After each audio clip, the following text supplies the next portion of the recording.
obat bagi hati yang keras.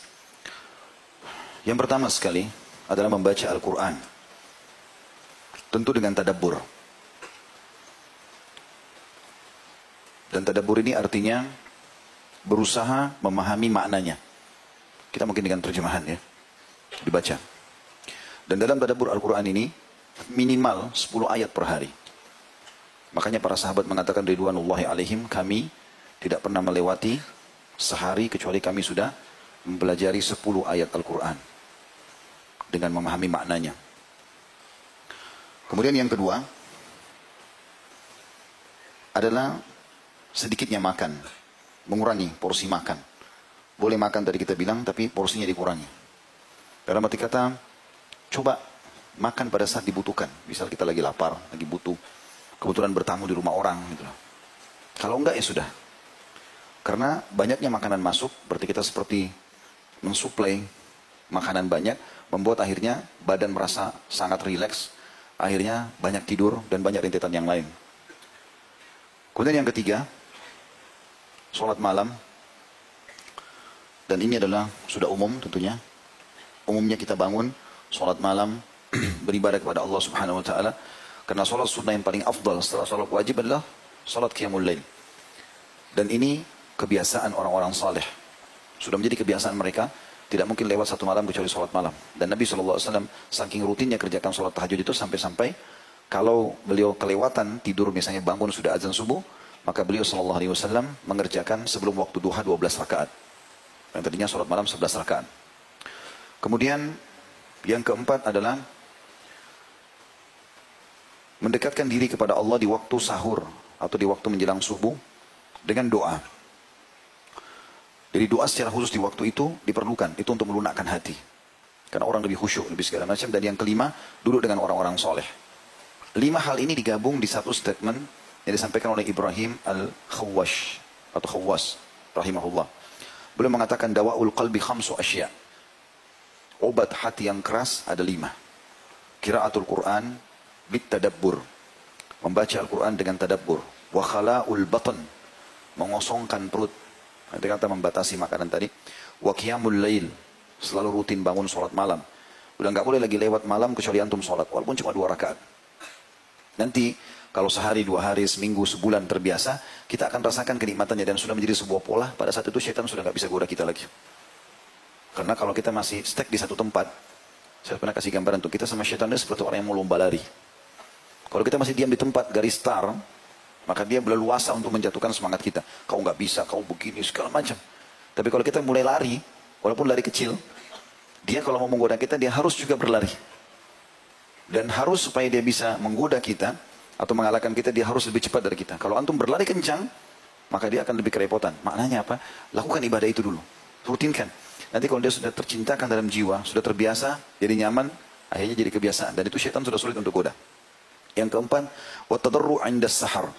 Mendekatkan diri secara khusus kepada Allah di waktu-waktu sahar. Sahar itu maksudnya di waktu subuh, itu menjelang subuh. Di sini khususnya dengan doa. Terutama doa. Makanya Nabi SAW mengatakan, siapa yang terkaget di malam hari. Banyak orang kaget tengah malam. Lalu dia baca, La ilaha illallah wahdahu la syarikalah. Lahul mulku wa lahul hamdu wa huwa ala kulli syai'in qadir. Langsung mengingat Allah. Subhanallah walhamdulillah wa la ilaha illallah Allahu akbar. Wa la hawla wa la quwata illa billahil aliyil azim. Allahumma gfirli. 3 jenis zikir digabung.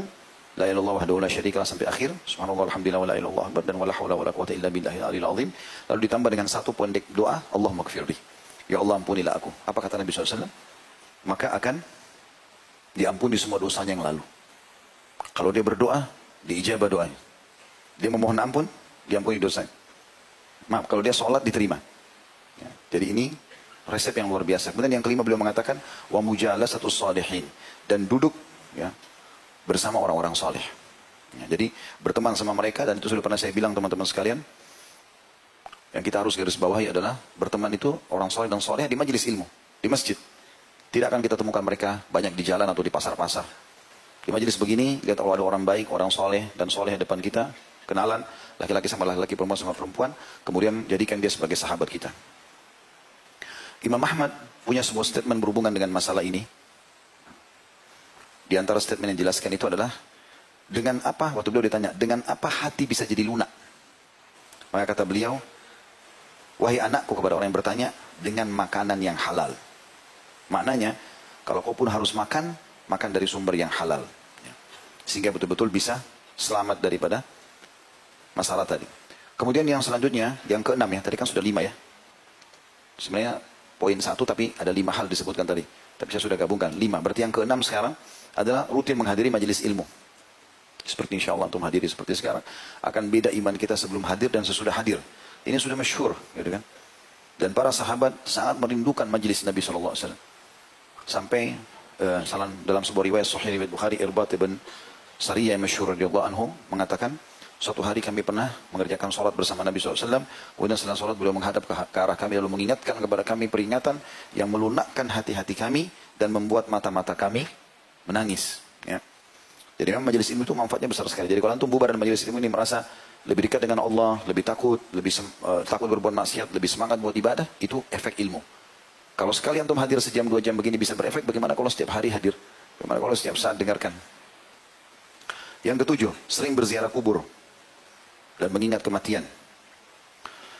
Ada murid seorang Imam Ahmad bernama Abu Talib. Dia berkata, seorang laki-laki pernah bertanya kepada Abu Abdillah atau Imam Ahmad tentang bagaimana melunakkan hati. Maka beliau mengatakan, masuklah ke dalam pemakaman. Di situ sejenak, renungi dan usaplah kepala anak yatim. Tapi yang kita saksi bahasan adalah masalah mendatangi kuburan.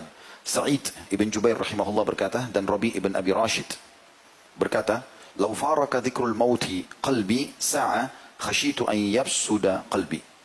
Seandainya mengingat kematian terpisah dari hatiku sekejap saja, dia sempat aku tidak mengingat kalau aku akan mati, maka aku takut hatiku menjadi rusak. Juga Aisyah, pada orang pernah ditanya tentang keluhan masalah kerasnya hati. Maka beliau berkata, perbanyaklah mengingat kematian. Engkau akan mendapatkan apa yang kau inginkan. Jadi kalau kau selalu ingat mati, ingat kalau kau akan meninggal dunia, sesehat apapun badanmu, setinggi apapun jabatanmu, sebanyak apapun hartamu, tetap kau akan meninggal dunia, maka hatimu akan lunak. Kemudian wanita yang tadi minta nasihat kepada Aisyah pun mengerjakan, setelah itu dia pun mendapat petunjuk di hatinya dan bersyukur tentang perasaan itu. Ya, subhanallah, saya beberapa hari yang lalu, saya sempat mendapatkan informasi dari teman-teman, ada seorang pengusaha, kalau tidak salah dari Kuwait. Orang ini kaya raya, punya pesawat pribadi, punya mobil, gudang di rumahnya, gudang emas, ada segala macam. Kaya raya. Terakhir situ tulisannya, ujung-ujungnya dia ke sini. Jadi di foto, banyak foto tentang hartanya itu, pesawat pribadinya dengan warnanya, seragam dengan warna mobilnya, rumahnya, gudang emasnya, perhiasan-perhiasan, segala macam hal. Mobil yang mahal-mahal tertata di halaman dia. Terakhir di sebelahnya ada foto kuburan dia. Tanah, gundukan tanah sama batu di kepalanya. Itu bahasanya adalah, inilah akhir perjalanan seorang miliarder Kuwait. Bukan tidak boleh mengumpulkan harta, tapi harus sadar teman-teman, kita akan kembali ke sana. Dan sebagaimana kita lahir dalam kondisi hanya menggunakan satu kain selimut pada saat kita lahir, telanjang lahir kita juga meninggal begitu. Telanjang semua, nggak ada lagi nih jabatan, ya semuanya perangkat-perangkat semua, ya ini tidak akan dibawa. Semua hanya jadi kenangan. Oh itu mobilnya fulan, oh itu sepatunya dia, oh itu istrinya, oh itu suaminya, oh itu anaknya. Selesai. Itu bahan ceritanya orang. Tapi antum bertanggung jawab sendiri di depan Allah hari kiamat. Ingat itu. Akan mati. Hati-hati dengan itu. Kemudian yang selanjutnya adalah berbuat baik dengan semua orang miskin, orang yang susah. Ini yang keberapa? Yang ke-8. Berbuat baik. Jadi selalu melihat orang yang lebih susah dari kita, teman-teman. Kebanyakan orang subhanallah hatinya keras karena dia sengaja cari tempat yang eksklusif. Dia tidak pernah mau berbaur sama orang. Keluar tidak pernah mau lihat keadaan. Jalan lihat. Di Jakarta ini banyak sekali pelajaran bisa kita ambil. Rumah-rumah orang berdempetan. Kecil-kecil gang. Saya berapa kali masuk sama pulang taklim naik motor. Renungi saya. Tadabbur dalam. Saya sambil merenung lihat. Bagaimana mereka ya. Kondisinya rumahnya. Mungkin kadang-kadang yang cuma 1,5 meter. Kali 1,5 meter duduk. Anaknya, suaminya di situ jual. Cuma saset-sasetan minuman. Sedikit hidup, subhanallah. Itu dengan melihat itu kita jadi bersyukur kalau Allah kasih kita rumah lebih besar.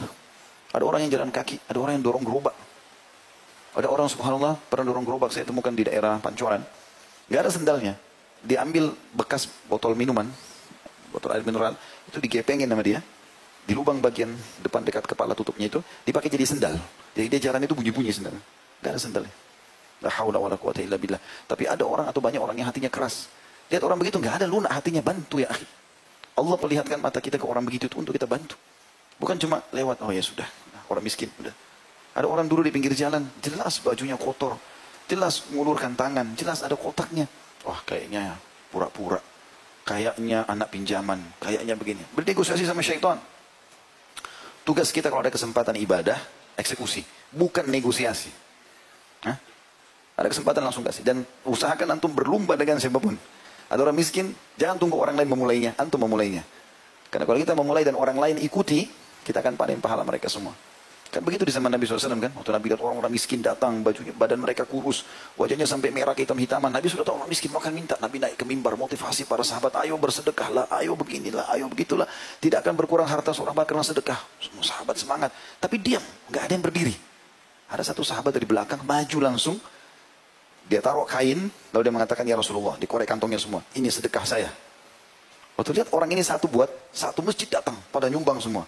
Apa kata Nabi SAW? Man dalla ala khairin, kana lahu mithl ajri fa'il. Menggarang kus min ajri fa'ili syai'a. Siapa yang menjadi penyebab orang lain melakukan perbuatan baik, dia akan panen pahalanya. Orang ini hanya karena dia memulainya, maka orang lain ikuti, dia panen semua pahalanya satu masjid. Banyak orang subhanallah dia tunggu dulu, orang lain buat, baru dia membuat. Nah, kalau orang lain tidak buat, ya sudah dia juga nggak buat. Kita malu pada tempatnya. Malu kalau bermaksiat kepada Allah. Malu kalau ambil bukan hak kita. Tapi kalau dalam beramal soleh nggak ada malu ini. Kerjakan. Bahkan kaidah syariah jelas.